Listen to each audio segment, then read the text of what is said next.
Так, ребята, надеюсь, до платформы все дошли без потерь. Сейчас будем грузить ESP-шку. Значит, что нужно сделать перед тем, как загружать? Нам нужно пойти в файле main.cpp на строке 212-213. В них записаны пароли от вашего, логин-пароль от вашего роутера, к которому ESP будет подключаться. Как вообще работает логика программы, если она не находит роутер? Или если логин-пароль не совпадают? Значит, она пытается подключиться к роутеру как клиент. Если у нее не получается, то тогда она поднимает свой сервер на адресе 192.168.4.1. То есть это стандартная штуковина для ESP. Туда можно подключиться с телефона и управлять программой без всяких ограничений. Плюс можно будет ввести логин и пароль, не пользуясь перепрошивкой. Значит, это когда можно использовать? Ну, в машине, допустим, эта штука стоит. Приехали на природу, вечерком под гитару подорать, микрофончик, чтобы это дело все показывал. Вот можно будет управлять с планшета или с мобильника, то есть у кого там чего. Значит так, это дело прописали. Следующее.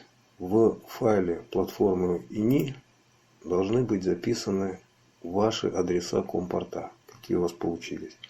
Посмотреть в диспетчере можно. Вот тут вот. Порты COM-LPT, Silicon Labs. Это как обзывает себя ESP32. У меня COM4, вот оно выставлено.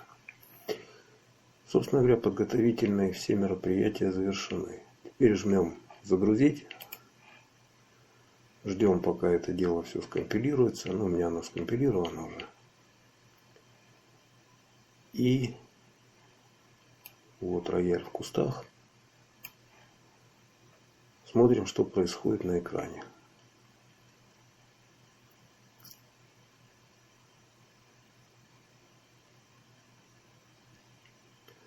Синяя вспышка – это значит, что ESP подключилась к роутеру.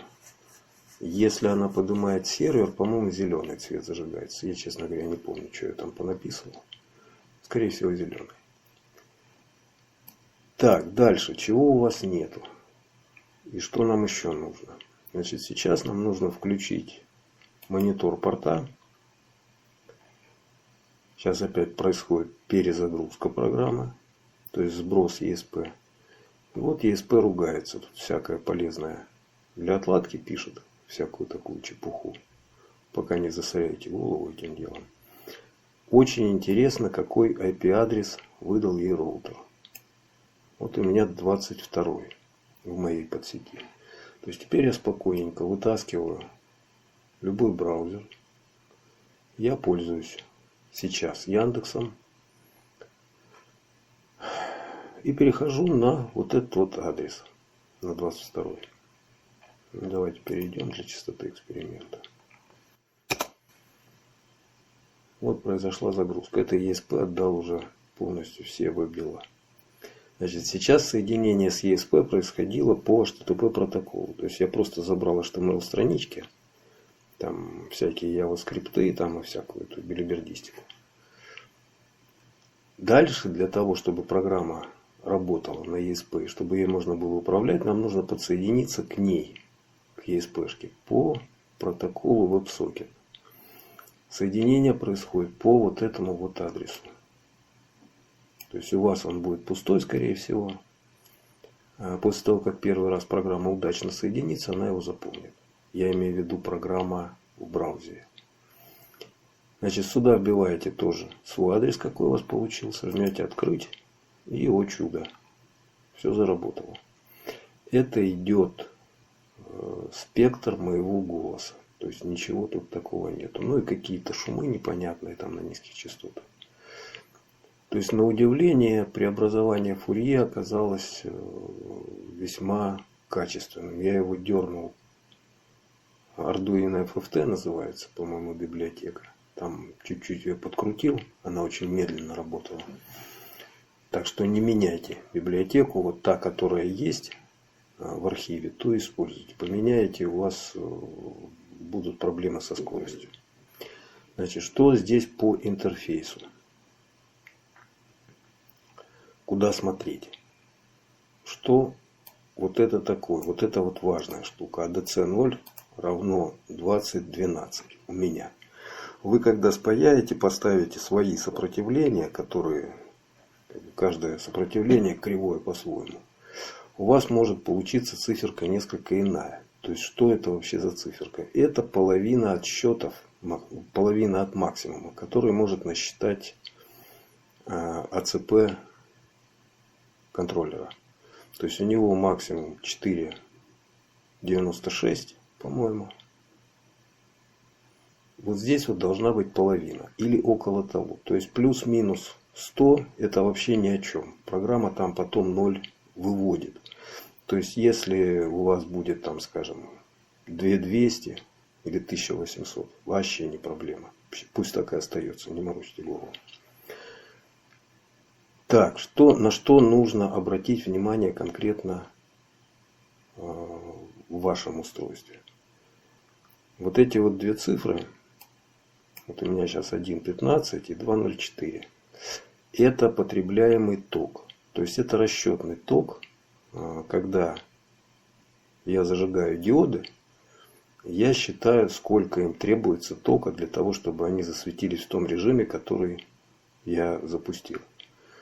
Вторая цифра – это максимум, который я достиг за все время с момента запуска. Вот это вот текущее, то есть мгновенное значение, которое сейчас работает. Это свободная память контроллера. Это вот штука Spirit. Это эксперимент, который на сегодняшний день я бы так этой закономерности не увидел. То есть у меня осталась, ну как мне кажется, одна нерешенная задача. Я не могу по электрическим сигналам определить, ну скажем так, настроение музыки. То есть она печальная, либо она, как теперь называют, аплифтинг, мотивирующая, что ли. Или же какой-то другой у нее окрас есть. Вот не могу я по циферкам это дело определить. Ну, вот пока слежу, может какие-нибудь идеи хорошие появятся. И вот эта вот циферка, это Sound Square Max. Square здесь не в смысле квадрат, а в смысле площадь. То есть, если вы представляете себе, что произойдет с синусоидальным сигналом после того, как его через диодный мост запустить, у вас половинки синусоиды вывернутся вверх. Вот если посчитать под ними площадь, вот это вот она и есть Sound Square Max. И вот это вот параметры выполнения программы. Сколько мы тратим на цикл луп, первая цифра 26. Сколько мы занимаемся расчетами, 12. И сколько мы выводим на ленту, 1 миллисекунда. То есть, что сейчас получается? Программа работает с частотой примерно 40 кадров. Обновление экрана, ну, светодиодного экрана я имею в виду, происходит 12 миллисекунд. Она считает свою математику. И 1 миллисекунду она результаты расчетов выплевывает на ленты. Значит, сейчас у меня стоит что-то там порядка 280, наверное, диодов. Может, больше я эти колечки подвесил, честно говоря. Лень считать. То есть, я подозреваю, что до 600 диодов поднять можно. Будет все работать нормально. Если поставить диодов больше, то просто не будет хватать времени на отдать их. То есть мы будем хвостом последней ленты колотить по голове первой. То есть при смене кадра. А может и не будем. Не, наверное, не будем. То есть у нас просто будет не 26, у нас будет растягиваться 30, 40. Да, вот так вот. Колотить мы не будем. Это я сделал там по-другому чуть-чуть. Но не важно. Значит, куда мы идем дальше? То есть это я тут тарахтел. а у вас еще ничего не светится. Значит, нам интересно сейчас что? Сейчас нам интересно объяснить программе, на какую ногу подключили какую ленту, и сколько в этой ленте диодов, и какая форма этой ленты. Значит, мы выбираем, вот, допустим, первая лента, которую я подключаю. Для моей конкретной коробки, где моя конкретная коробка, вот она. Первая лента — это периметр. Поехали, жмем на Double Yadi. Надеюсь, я порадовал ваш русский язык. Пятая нога, 96 диодов. Нижний центр, сдвиг 81. Нижний центр — это вот эта вот точка. Когда вы будете менять вот эту штуку, вот у вас будет там зажигаться два белых светодиода. Вам нужно его подогнать вниз. Зачем? Эффекты пламя и огонь, они связаны с геометрией. То есть, если сейчас у меня стоит в альбомном формате цветомузыка, то у меня огонь должен идти вот так вот. Если я ее поставлю в книжном формате, то есть поверну на 90 градусов, тогда низ у меня будет вот здесь. И огонь, соответственно, будет идти вот такими вот линиями. И метод заполнения ленты. Что тут я понаписывал? Опять же, это пока, наверное, не очень нужно. Суть в чем? Нормальное положение ленты — это по часовой стрелке. Она должна быть уложена, вот кольца, например, по часовой стрелке все идут китайские, ну, те, которые у меня. И точно так же должна быть уложены ленты обычные.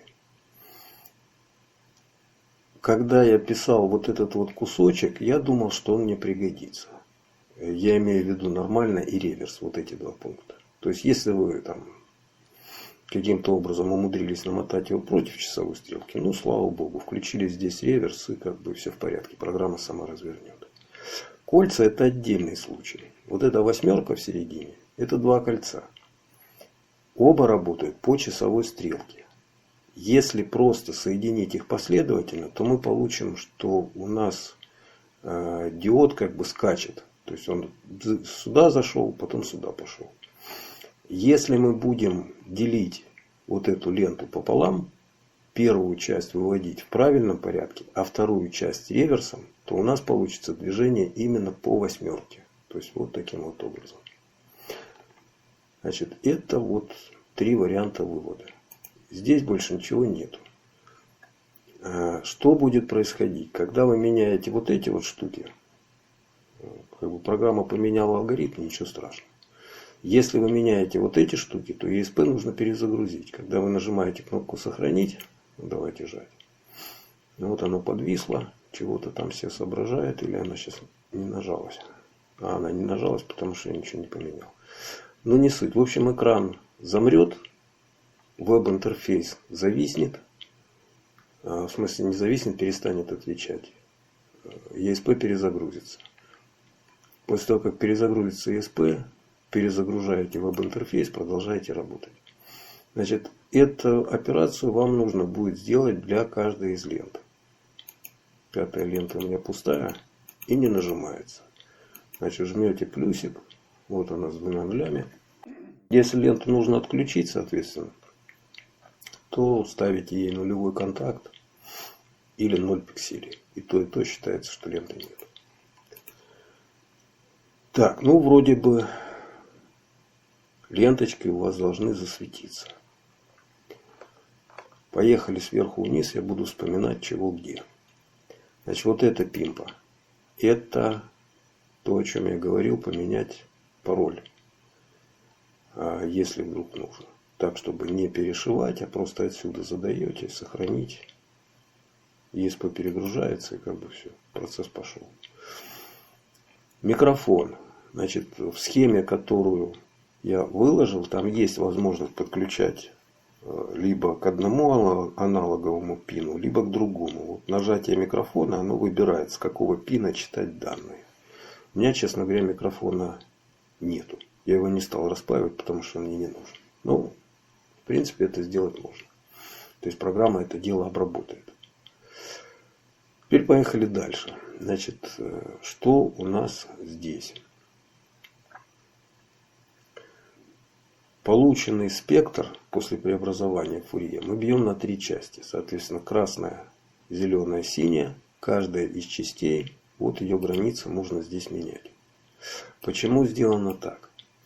Потому что в зависимости от акустики, в зависимости от привычек, от того, какую музыку вы будете слушать, низкие частоты это такое растяжимое понятие. Собственно, так же, как и высокие и средние. То есть, если вы слушаете какой-нибудь там супертехно, то на низкий вам хватит первые 3 полосы. Бубнить будет так, что голова отвалится. Если вы слушаете классику, то вам придется низкий обрабатывать. Где-то там герц до 500, наверное. Это все низкое будет. Выставляете полосы по своим предпочтениям. Полосы выставляются для каждой из лент. Все ленты это независимые цвета музыки. То есть как вообще работает все устройство. Есть 5 объектов лент цветомузык. Есть один диспетчер, который читает АЦП, делает там какие-то предварительные расчеты, которыми пользуются потом все ленты. И по очереди вызывает ленточки. И каждая из них там уже на основе настроек и всякого такого там делает расчет и отображение на светодиоды. Значит, поэтому для каждой ленты вы вот эту вот штуку меняете, как считаете нужным. Они никак не связаны и не ограничивают друг друга. Я настраиваю как? Первая лента, периметр. Она работает полностью на всю полосу музыкальную, то есть от 20 до 20 кГц. И чаще всего покрывает весь спектр. Вот сейчас конкретно, не помню по какой причине, но вот я настроил, у меня тут дырка. 2 полосы выпадают. Какая-то музыка, что-то там не так. Не понравилось, мне дырку оставил. Давайте уберем.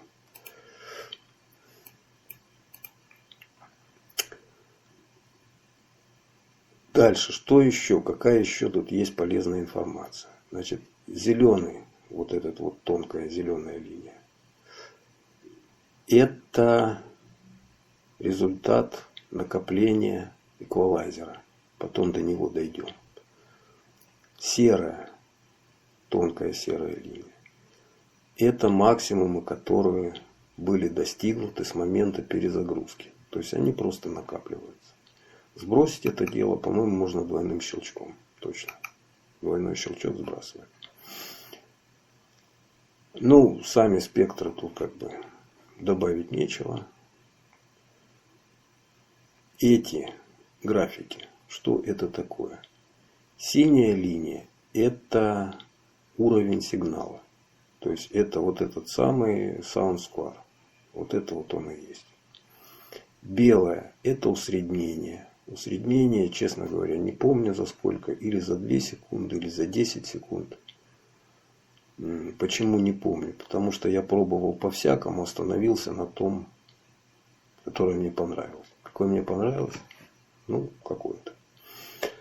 Красная линия – это что-то типа второй производной от уровня сигнала.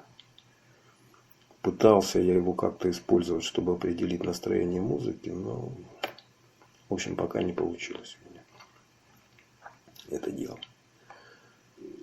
Дальше. Минимальное значение спектра. Это важный очень показатель. Минимальное значение спектра – это вот эти вот линии, красная, зеленая и синяя, ниже которых не опускается. То есть, как вообще работает вся эта автоматика. Вот этими 3 цифрами я задаю, где максимальное значение сигнала для каждого из каналов. И когда я подсчитываю спектр, допустим, он вот сюда дошел, то считается, что вот это должна быть максимальная яркость диода, а то состояние, где оно есть, это вот как-то пропорционально между нулем и максимальной яркостью. То есть, если я путано наговорил, ну скажем так, если я хочу, чтобы сейчас у меня синего стало меньше, я просто беру и поднимаю вот эту вот штуку. То есть теперь максимальная яркость светодиодов будет тогда, когда спектр, серые столбики, долетят вот сюда. Ну, они сюда не долетят. Так, возвращаем это хозяйство куда-то сюда. Что связано еще с вот этими штуками? То есть эти штуки, это по большому счету основная, в общем-то, измерялка, которая сильнее всего влияет. Автоматика здесь есть некоторая. То есть, как видите, сейчас я разговариваю, и вот эти максимумы, они постоянно вылетают, потом через какое-то время опускаются. Это дело можно регулировать. То есть, тут вот в самом низу регулировать их приходится крайне редко, поэтому они внизу здесь живут. Скорость падения максимума. Вот это как раз и есть вот эта вот штука. То есть, с какой скоростью будет опускаться максимальное значение до заданного ему вот здесь вот параметра. Автоматика это хорошо, но плохо. Почему плохо? Потому что если слушаешь какую-то динамичную музыку, то бывают такие ситуации. Вот, допустим, ударил барабан громко. И после него идут удары этого же тяжелого барабана, но с половинной громкостью. Примерно. А уровень я уже загнал в самый верх. И он там висит. И вот эти удары на половинной громкости, они просто не отображаются. Потому что программа ждет, когда вот это все хозяйство... Ничего она не ждет, естественно. То есть уровень не опустился. И как бы вроде как барабанов и нет. Очень часто такое бывает с голосом. То есть поскольку динамический диапазон то шепчет человек, то орет как оглашенный. Ну вот то же самое. То есть заорал, затолкал вверх максимум. И потом начал шептать. И все. Я его не вижу. И никому ничего не показываю. То есть если эта штука вас расстраивает, значит вы просто берете и выключаете птичку автоматика. При этом что происходит? Вот эти линии устанавливаются в соответствии с вот этими цифрами. И если уровень спектра вылетает выше, то он просто считается достигшим максимума. И все. То есть, если вы будете слушать, допустим, ту же Диану Анкудинову, у которой мощнейший голос, и вы увидите, что вот ее вокальные партии, они вот именно так и работают, как я писал. То есть, она что-то очень громко спела, а после этого нету реакции светомузыки на ее голос. Выключаете автоматику и все. Опорно тогда опираться можно вот как раз на эту серую линию. То есть, ага, смотрим, вот я тут говорю долго-долго, да. Вот я по высоким вот сюда насвистел, по средним вот сюда, по низким вот сюда. То есть, грубо говоря, я могу сейчас подстроить программу под вот этот серый график и автоматику отключить. И все будет чудесно работать. Но поверьте, то есть автоматика она не настолько плоха, чтобы сходу ее отключать. Возился я с ней долго, подбирал параметры долго, так что пользуйтесь. Будете ее выключать, когда, ну вот, короче говоря, когда уже она мешать начнет. Еще одна автоматика есть, это автомасштаб FFT. Значит, что у нас здесь происходит? FFT выдает какие-то цифры. Какие, я не знаю. То есть, ну, как бы я мог там озадачиться этим делом, посчитать, какие у него границы. Но эти границы, они зависят, во-первых, от уровня сигнала, который я отдаю на обработку. А во-вторых, от той математики, которая там заложена, я честно скажу, я не помню, как работает Фурье. Ну, много очень лет прошло. Очень много с того момента, когда я его учил. Изучать сейчас мне, честно говоря, просто лень было. Поэтому я посмотрел, как бы, да, данные он дает правильные, не врет. Частоты показывает те, которые должны быть. Поэтому я просто смотрю вот в данный момент, допустим, ага, Фурье выдает мне там, скажем, максимальную цифирь 40 тысяч. Ну, хорошо. Значит, я беру его и делю, ну, не помню, на сколько-то. И какое-то время работаю с этим делителем. Потом смотрю, до 40 тысяч не вылетает. Начинаю границу понижать. Вот эта автоматика ее отображает вот этот движок. Ее точно так же можно выключить. Кстати, этим пользоваться, возможно, вы будете часто. Почему? Потому что если, допустим, вы в темное время суток решили послушать музыку и повтыкать на костер, то он может оказаться слишком ярким. И неприятно для глаз. Вот эта громкость, это плохо, это зло. Потому что она уменьшает динамический диапазон цветомузыки. А вот это как раз сработает так, как нужно. То есть я сейчас что сделал? Это я, по-моему, погорячился слишком сильно. Вот так, допустим, поставим. Работает динамический диапазон у диодов остался тот же, у всей системы остался тот же, а яркость ее понизилась, яркость самой цветомузыки. Поэтому вот этой штукой можно пользоваться, полезно. Так, едем дальше. Порог шума. Звуковая карта или микрофон обязательно будут какать. Вот какают они у каждого устройства по-своему. Вот у меня на 14 они гадють. У вас эта циферка будет больше или меньше.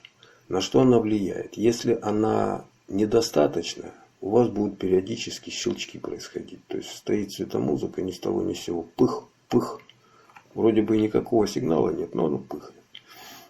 Если ее сделать слишком высокой, эту цифру, то тихие звуки, они будут пролетать мимо цветомузыки. Она будет считать, что ничего такого важного не произошло, что стоило бы показать. Общая яркость. Тут как бы объяснять нечего, кроме того, что пользоваться ей только при крайней необходимости. Вообще говоря, когда будете собирать экран, придется выравнивать яркость. Вот, допустим, у меня вот это кольцо на 60 светодиодов, оно яркое до невозможности. И, казалось бы, два кольца внутри стоящие, в них получается 48 диодов, но они просто меркнут по сравнению с вот этим, с кольцом на 60. Разные заводы, разные диоды, разные китайцы, ничего не сделаешь. Я решил, вернее не то, что решил, я попробовал бороться, как Алекс Гайвер посоветовал, то есть умотать, накрыть диоды мусорными пакетами черными. Работает великолепно. То есть выкладываете столько слоев, сколько нужно, чтобы уравновесить, чтобы сбалансировать ленты, которые у вас будут стоять. Так что вот таким методом балансируете ленты, и громкостью, в общем-то, вам тогда, вернее, не громкостью, яркостью вам пользоваться особенно и не придется. Так, вот эти три штучки. Это для каждой ленты подсветка, когда нет музыки. То есть я цветомузыку не выключаю. В принципе, она отлично справляется с функциями ночника. Сейчас я переведу ее в режим лампы. Это он погасла. И сейчас каждая из ленточек загорится каким-то своим цветом. Сейчас глянем, что у меня получилось. Вот сейчас мы стоим на первой ленте, она у нас синенькая. Вот так ее поднимем. То есть это опять же настроить ее. Тут стоит еще просто понимать, что начинал я писать всю эту чудесную программу в 2016 году на Arduino Nano и под ленточки, на которых RGB диоды чередовались. А когда я перешел на VS и на ESP32, естественно, я ту программу утянул сюда. И какие-то части просто остались оттуда исторически. Удалять их смысла нету, поэтому вот такие вот они есть, какие они есть. То есть, естественно, я понимаю, что сейчас было бы гораздо интереснее, если бы в режиме лампы происходили какие-нибудь там потрясающие баталии светлячков. К тому же светлячки могут Я дальше про них буду рассказывать. Вот. Но писать мне неохота. Захочет, то пожалуйста. Ну, может, мне припечет, когда-нибудь сделал. Так, едем дальше. Выбор ленты, тут все понятно. Каждая лента, вот для нее уровень яркости. То есть мне вот приходится вторую ленту, большое кольцо, все-таки подсаживать. Но тут что стоит сказать? Вот эта яркость, она работает по очень хитрому алгоритму. Она учитывает гамма-коррекцию. И поэтому динамический диапазон я не очень-то сильно и теряю. То есть я его просто сдвигаю, и у меня получается, что в начальной части яркости у меня нету провала. То есть мерзость в чем? Если я просто сдвигаю, то вот у меня нулевая яркость. Это диод не горит. А потом, когда у него должна быть следующая градация, то он сразу зажжется не на единичку, а зажжется на 25. Это будет, нехорошо это будет. Так, значит, здесь мы можем покрутить яркость и выбрать ленту, которую мы сейчас настраиваем. Каждая из лент, она может работать с любым из вот этих 12 комплектов настроек. 12 это тоже сложилось исторически, то есть, 12 и 12.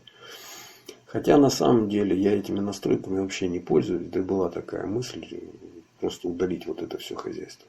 Почему? Потому что все настройки, они такие, аналоговые. То есть вы меняете какой-то движочек или какую-то циферку и смотрите, что происходит на экране. Нету такого, что вот ты щелкнул, по крайней мере, я так не пользуюсь, и бам, все изменилось. Нет, сидишь и спокойно подбираешь вот тот режим работы, который устраивает, который соответствует звучащей в данный момент музыке. Вот, я как пользуюсь? Вот я 4 вот эти кнопки у меня на первой ленте висят. То есть бывает, что надо там щелкнуть, допустим, бам, вот как пламя работает. Вот пламя вот так работает. А как светлячки? А светлячки вот так. Никто тут... нет, тут 2 Паши тут у меня. Неважно. Что здесь еще полезного есть? Комплект настроек. Значит, комплект настроек, он соответствует той кнопке, которая сейчас активна. То есть нажимаем сюда и получаем вот эту вот шифровку. Это комплект настроек, который можно где-то сохранить, кому-то отправить, с кем-то поделиться, где-то себе бросить и нехай лежит. А потом через какое-то время вспомнил, что елы-палы, как вот круто там музычка, да вот с той вот настройкой была. Можно посмотреть, а вот она моя настройка. И отсюда же можно ее в формат C-программы выкинуть. То есть жмем на кнопку с Arduino. И вот это хозяйство можно прямо в C засунуть. Там, кто будет разбираться, найдет. Дальше. То есть, если, опять же, как этим еще можно пользоваться? То есть, вот, допустим, мне понравилось, как у меня работает под какую-то музычку, скажем, лента периметра. Настроек тут до хрена. И сидеть, подбирать на второй мне совсем не интересно. Значит, что я делаю?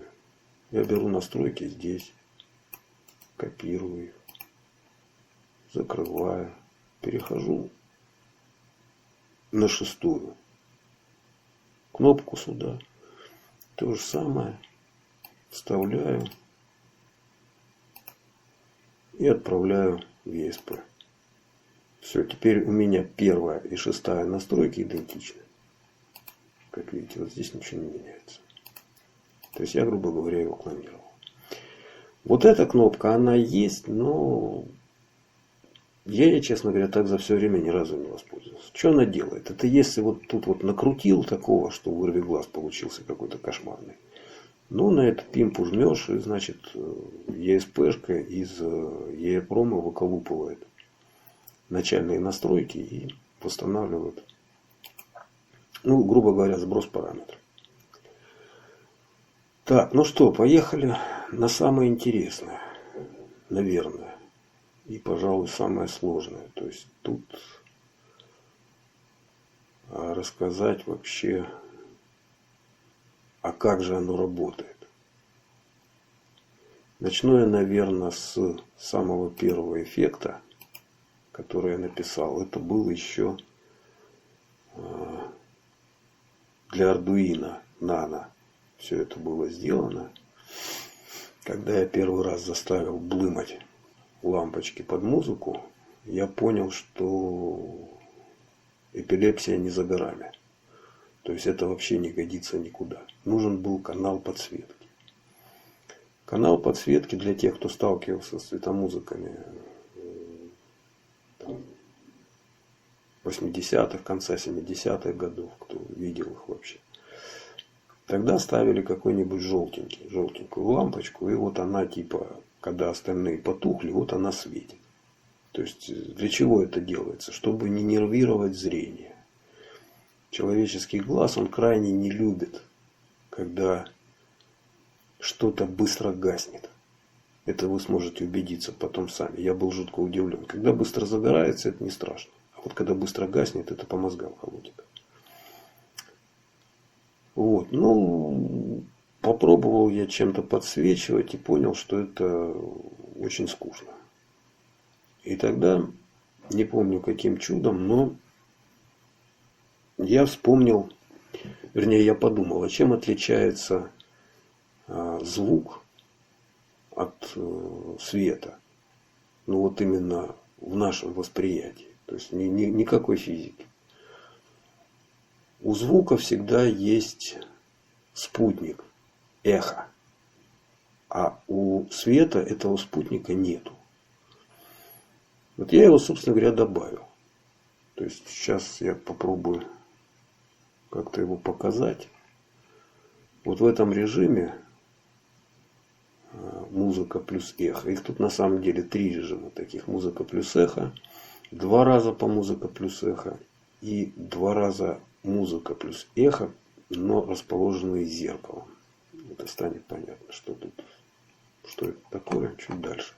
Сейчас я попробую эхо показать. Включаем цветомузыку. Гасим пока ненужные нам ленты.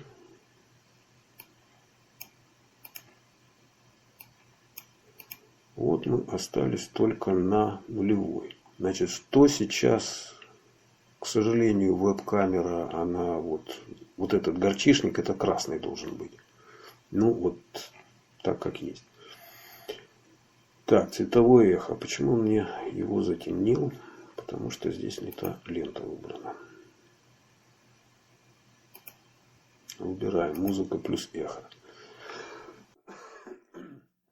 Сейчас я попробую показать, что происходит. Вот я хлопаю в ладоши. Фон идет такой, что все мои хлопания, они никому не нужны. Ладно, в общем, что происходит? Когда идет некий музыкальный сигнал, я складываю его в кольцевую очередь. Длина очереди, вот она, до 64 кадров может быть. 64 кадра это примерно 1,5 секунды.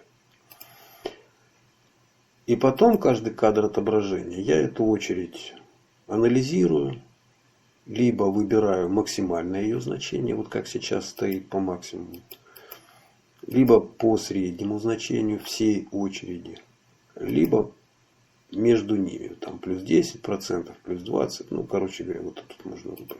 Да? И когда основной сигнал пропадает, то есть когда нужно включать подсветку, вот я включаю не подсветку, а я включаю вот это вот вычисленное эхо. То есть, грубо говоря, как работает алгоритм. Вот я взял эту очередь, усреднил ее, к примеру, и посчитал, что у меня вышло там 128, 128, 128. Так? А музыкальный сигнал в текущем кадре уже стал у меня тише, чем средний был вот за этот промежуток времени. То есть все стали меньше 128. Значит, чего я делаю? Я беру из 128, вычитаю сигнал полезный этого фрейма. И вот то, что у меня остается, я включаю как эхо. Когда будет не шумный сигнал, чуть-чуть попозже, эхо будет видно. Да и в общем-то и сейчас видно, но только не через веб-камеру. В общем, вот такая вот штука. Вот так работает эхо. Где его можно использовать? Его можно использовать вот в этих 3 режимах. Для него есть отдельный режим. Даже 2. Только эхо и только эхо-кольцо.